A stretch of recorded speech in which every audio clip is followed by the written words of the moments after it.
அதெல்லாம் காலிலேருந்து எடுங்க. இருக்கிறீங்களா? என் பேர் சேகர், திருவாரூர் மாவட்டத்தில் இருக்கிறேன். நான் அடிபட்டு 11 வருஷம் ஆகிட்டு. தண்டோடு அடிபட்டுட்டேன். என் கால்லாம் அந்த மாதிரி இருக்குது. எனக்கு யூரின் பிரச்சனை இருக்குது, பிளட் சுகர் இருக்குது, பின்னாடி முதுகில் வந்து பிளேட் வச்சுருக்காங்க. லாரிக்காரன் என்னை அடிச்சுட்டு போயிட்டான். பிளேட் வச்சுருக்காங்க. படுத்த படுக்கையில் தான் 50 வருஷமாக இருக்கேன். எனக்கு எந்த வருமானமும் கிடையாது. எங்கள் வீட்டுக்கார முதல்ல என்னை பார்த்துக்குறாங்க. அவங்களும் வேலைக்கு போகிறதுக்கு வசதி கிடையாது, போகிறதுக்கு வாய்ப்பு இல்லை.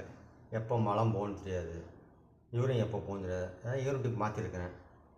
எனக்கு இதுதான் வருமானம். இந்த கவர்மெண்ட்டில் கொடுக்க 3000 தான் வருமானம். தங்களால் எந்த உதவினாலும் ஏற்றுக்கொள்கிறேன். எனக்கு ரொம்ப கஷ்டமாக இருக்குது. ஆமாம், படுத்த படுக்கையில் இருக்கிறனால எனக்கு யாரும் எந்த உதவியும் கிடையாது. ஆமாம், அதனால் தாங்கள் எனக்கு வேண்ட உதவியை, உங்களால் முடிஞ்ச உதவியை எனக்கு செய்யுமாறும் கேட்டுக்கொள்கிறேன். என்னுடைய தண்டுவாடம் பின்னாடி உடஞ்சனால பிளேட் வச்சுருக்காங்க. இந்த வாழ்க்கை யாருக்கும் வரக்கூடாது.